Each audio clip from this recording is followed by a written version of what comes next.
करीब 22 साल का एक लड़का बड़ा उदास था, परेशान था। तभी वो अपने एक दोस्त से मिलता है। जब दोस्त से मिलता है तो दोस्त उसको देख के कहता है कि तुम इतना परेशान क्यों हो, उदास क्यों हो? दरअसल जिस दोस्त से मिलता है, उस दोस्त ने इससे पहले कभी उसे इतना परेशान नहीं देखा था। वो कहता है कि मेरी गर्लफ्रेंड ने मुझे मिलने के लिए बुलाया है। समझ नहीं आ रहा है कि जाऊं कि नहीं जाऊं। जब ये बातें उसका दोस्त सुनता है तो कहता है कि इसमें परेशान होने वाली कौन सी बात है। जब बुलाया है तो तुम्हें जरूर जानी चाहिए, लेकिन जाने से पहले तुम्हें कुछ प्रोटेक्शन लेनी होगी। प्रोटेक्शन यानी कि अगर उस लड़की के साथ तुम्हारे कुछ संबंध बनते हैं तो हो ना हो सकता है कि वो लड़की प्रेग्नेंट भी हो सकती है। ये बातें सुनकर वो लड़का घबरा जाता है, परेशान हो जाता है, डरने लगता है। वो कहता है कभी जिंदगी में मैंने ऐसा कुछ किया नहीं है। वो लड़का कहता है कि कोई बात नहीं, ऐसा करो कि तुम कुछ गोलियां हैं वो ले लो। वो कहता है कि इस गोली को लेने से तुम्हारे अंदर का डर भी निकल जाएगा, तुम्हारे अंदर ताकत भी आएगी और एनर्जी भी आएगी। जब लड़का ये बातें सुनता है तो वहां से चला जाता है। जाने के बाद वो उन गोलियों के बारे में जानकारी इकट्ठा करता है। जानकारी इकट्ठा करने के बाद गोलियों का इंतजाम करता है और इसके बाद वो उस लड़की के घर चला जाता है। घर जाता है। खैर उस लड़के के मन में तो कुछ और ही चल रहा होता है। जब उस लड़के को उस लड़की के साथ समय बिताने का वक्त मिलता है तो शायद उसने कभी ये सोचा नहीं था कि जिस लड़की के साथ वो ये सब घिनौना कृत्य कर रहा होता है, करने जा रहा है, वो उस लड़की का आज का दिन ये आखिरी दिन होता है। क्योंकि उस लड़के ने उस लड़की के साथ जो कुछ भी किया होता है उसके बाद उस लड़की की तबीयत इतनी ज़्यादा बिगड़ जाती है कि उसकी मौत हो जाती है। उसके मौत की सूचना उस गांव के आसपास के इलाके में फैल जाती है और जिस जिसने ये बात सुना, जिन जिन लोगों के पास तक ये बात पहुंचती है, वो लोग कहते हैं कि ऐसा कैसे हो सकता है कि 20-22 साल का लड़का इतना घिनौना कृत्य कैसे कर सकता है। दोस्तों, आज की कहानी जो मैं आपको सुनाने जा रहा हूँ, इस कहानी को सुनने के बाद आपको एक संदेश मिलेगा और आपको पता चलेगा कि कोई भी ऐसा कदम उठाने से पहले आपको 100 बार सोचना चाहिए कि करें कि नहीं करें और इसका अंजाम क्या होगा। नमस्कार, मैं विपिन। आज की जो सच्ची घटना मैं आपको सुनाने जा रहा हूँ, ये सच्ची घटना है कानपुर शहर के का एक थाना लगता है शिवराजपुर। बात कर रहा हूँ 14 दिसंबर 2024 की। सुबह 7-8 बजे का वक्त रहा होगा। परिवार के लोग एक शादी समारोह से लौटकर जब घर आते हैं तो अपनी ही बेटी को वो आवाज लगा रहे होते हैं, लेकिन उसके बेटी की तरफ से कोई रिस्पॉन्स नहीं आता है, जिसकी वजह से वो घबरा जाते हैं, परेशान हो जाते हैं। परेशान होने के बाद घर के हर हिस्से को तलाशते हैं, देखते हैं। जब उनकी नज़र बेड पर जाती है तो देखते हैं कि उनकी बेटी बेड पर ऐसी ही पड़ी हुई है। इसके बाद वो अपनी बेटी के पास जाते हैं। जब पास जाते हैं तो देखते हैं कि निर्वस्त्र उनकी बेटी बेड पर ऐसी ही पड़ी हुई होती है। जो घर के पुरुष होते हैं वो पीछे हट जाते हैं। फिर घर की महिलाएं यानी कि उसकी जो माँ होती है वो उसके पास जाती है। पास जाने के बाद अपने बेटी को उठाने का प्रयास करती है, उठाती है, लेकिन उसकी बेटी कुछ भी बोलती नहीं है, न हिलती है। जब उसके हाथ को उठाया जाता है तो उसका हाथ भी नहीं उठता है। जब पैर को उठाया जाता है तो पैर भी उसका नहीं उठता है। इससे वो परेशान हो जाते हैं, हैरान हो जाते हैं, सोचने लगते हैं कि आखिरकार इसको हुआ तो क्या हुआ है। लेकिन वो बिल्कुल बेसुध लेटी हुई है। उसे दुनिया की कोई फिक्र ही नहीं है कि उसे कोई इस अवस्था में देखेगा तो क्या कहेगा।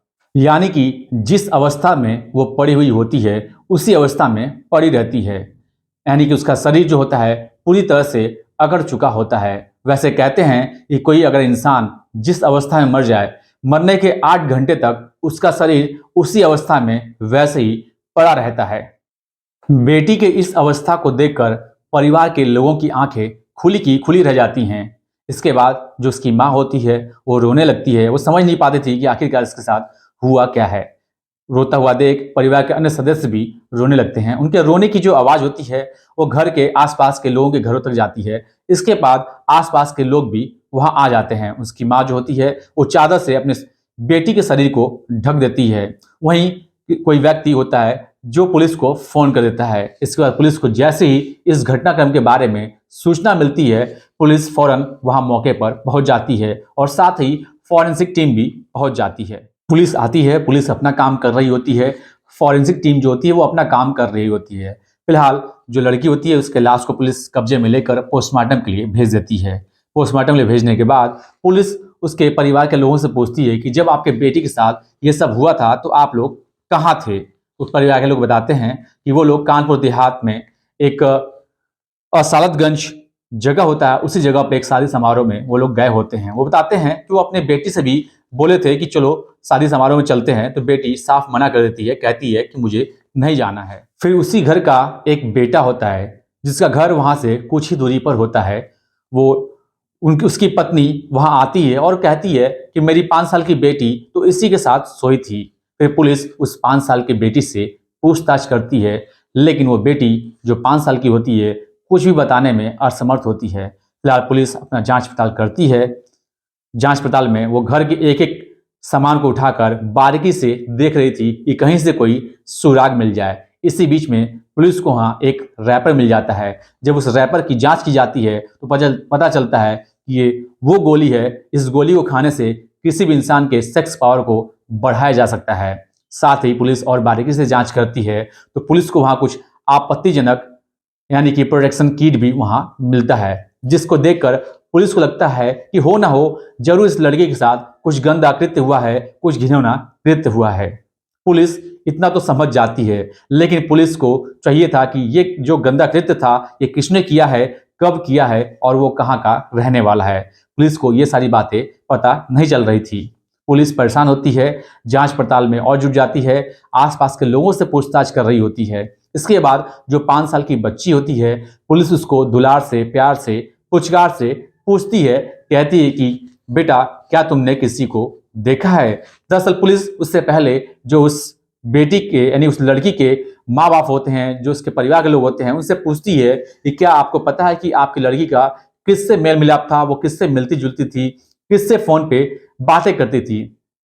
फिलहाल परिवार के लोग इस मामले में कुछ बता नहीं पाते हैं। इसके बाद जब वो लड़की से पूछा जाता है, छोटी बच्ची से, तो वो बताती है कि हाँ मैंने एक लड़के को आते और जाते हुए देखा है। इसके बाद पुलिस परिवार के सभी सदस्यों का मोबाइल जो होता है सर्विलांस पे लगा देती है और साथ ही उस लड़की का जो मोबाइल वो यूज कर रही होती है उसके मोबाइल का सीडीआर निकलवाया जाता है, यानी कि कॉल डेटा रिकॉर्डिंग। उस कॉल डेटा रिकॉर्डिंग निकलवाने के बाद उसमें पता चलता है उस लड़के का एड्रेस। दरअसल उस घर से करीब 20 किलोमीटर दूर कानपुर में ही एक नेवादा जगह होती है। उसी नेवादा जगह का वो लड़का रहने वाला होता है, जिसका नाम होता है कुलदीप कुमार उर्फ शोभित। पुलिस उसकी तलाश करती है, उसके पास जाती है और उसको गिरफ्तार करती है। गिरफ्तार करने के बाद उससे पूछताछ करती है। जैसा कि आप सभी को पता है, जब भी किसी अपराधी से पुलिस पूछताछ करती है तो पहले वो अपराधी इधर उधर की बातें करता है, गोल मरोल बातें करता है। इसके बाद पुलिस अपने तरीके से यानी कि सख्ती से जब उस लड़के से पूछती है तो लड़का जो सच बताता है, उस सच को सुनने के बाद सभी की आंखें खुली रह जाती हैं, यानी कि लड़का चौंकाने वाली बातें बताता है। वो लड़का बताता है कि उस लड़की से उसकी दोस्ती सोशल मीडिया पर हुई थी, यानी कि फेसबुक पर हुई थी। उन दोनों की फेसबुक पर ही बातचीत होती रहती थी। दोस्ती धीरे धीरे प्यार में बदल जाता है। वो लड़का पुलिस को बताता है कि वो जो लड़की थी वो उसको बताती है, कहती है कि 13 दिसंबर 2024 को मेरे घर में कोई नहीं रहेगा, सभी के सभी लोग एक शादी समारोह में जाएंगे, इसलिए एक मौका है, अगर तुम चाहो तो आ सकते हो। फिलहाल किसी को शक न हो इसलिए लड़की अपने दूर रह रहे एक भाई के बेटी को, जो 5 साल की बेटी होती है, उसको अपने साथ लेकर आती है सोने के लिए, जिससे किसी को शक नहीं होगा। इसके बाद रात के करीब 8:30 बजे का वक्त होता है। वो लड़का उस लड़की के घर पे आता है। अब वो लड़का रात के 8:30 बजे के आसपास उस लड़की के घर पे आता है और आने के बाद वो उन गोलियों को खाता है और प्रोटेक्शन किट लेता है और इसके बाद उस लड़की के साथ शारीरिक संबंध बनाता है। लगभग 8:30 बजे रात से ये कहानी शुरू होती है और भोर के 3:15 का वक्त हो रहा था। मतलब टोटल 7 घंटे का वक्त लग जाता है और इस 7 घंटे के अंतराल में वो लड़का उस लड़की को एक भी कपड़ा पहनने नहीं देता है, यानी कि उस लड़की के तन पर एक भी कपड़ा नहीं होता है। इस बीच में उस लड़की को ठंड भी लग रही होती है, जिसके लिए आग जलाया जाता है, अलाव जलाया जाता है, उसे तपाया भी जाता है, लेकिन उसके बाद भी वो लड़का उस लड़की को एक भी कपड़े पहनने नहीं देता है। उसके साथ शारीरिक संबंध बनाता रहता है, अपने हवस को पूरा करता रहता है, यानी कि जब तक उस गोलियों का असर होता है तब तक वो उस लड़के के साथ शारीरिक संबंध बना रहा होता है। और ऐसे ही ये सिलसिला चलता रहता है और न जाने कब उस लड़की की तबीयत इतनी ज़्यादा बिगड़ जाती है कि उस लड़के को समझ में नहीं आ रहा था। लड़की बेड पे लेट जाती है, शायद उसको आराम करने की ज़रूरत होती है, लेकिन फिर भी वो लड़का समझता नहीं है और उसके साथ शारीरिक संबंध बनाता ही जा रहा था। वो लड़का समझ नहीं पा रहा था कि इसके साथ जो हो रहा है वो करे तो क्या करे। वो ये भी नहीं सोच रहा था कि आस-पास किसी लोगों से मदद माँगे, इसको कोई दवाई दे जिससे इसको की राहत हो। इस तरह का उसने कोई भी रास्ता खोजने की कोशिश नहीं की, बल्कि उसने रास्ता खोजने की कोशिश की तो ये कि किसी को बिना पता चले वो किसी तरह से वहाँ से रफू चक्कर हो जाए और अपने घर पर पहुँच जाए ताकि किसी को कुछ पता न चल सके।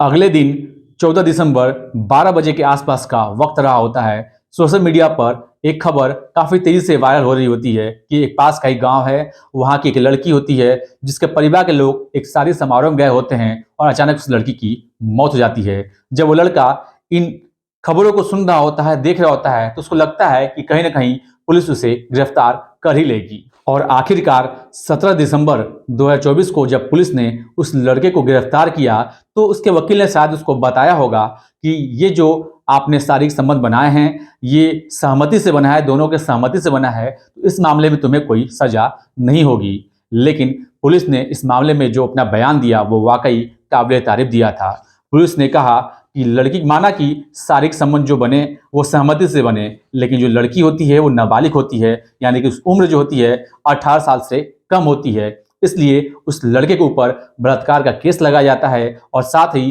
पॉक्सो एक्ट भी लगाया जाता है। लड़के को गिरफ्तार कर लिया जाता है और गिरफ्तार करने के बाद उसे जेल भेज दिया जाता है। जहाँ-जहाँ तक ये खबर फैलती है, लोग यही सोच रहे थे और यही कह रहे थे कि जिस उम्र में यानी कि 17 साल की उम्र में जिस लड़की को अपने करियर के बारे में सोचना चाहिए था, वो ना जाने कहाँ से इस सोशल मीडिया के झमेले में फँस जाती है। दोस्तों, इस पूरे घटनाक्रम को सुनाने का उद्देश्य मेरा आपको परेशान करना नहीं है, आपका दिल दुखाना नहीं है, बल्कि आपको सचेत करना है, आपको जागरूक करना है, आपको जताना है, आपको बताना है कि यदि किसी भी इंसान को अगर इस तरह की छूट मिले, यानी कि उसके परिवार का कोई भी सदस्य कहीं आता है, जाता है और आपको इस तरह की छूट मिले, तो आपको अपने परिवार के यानी कि भाई, बहन, माँ-बाप या किसी के भी विश्वास को तोड़ना नहीं चाहिए। तो आज के लिए बस इतना ही और मिलते हैं आपसे फिर अगले एपिसोड में एक नई सच्ची घटना के साथ, एक नई कहानी के साथ। जय हिंद, जय भारत, नमस्कार।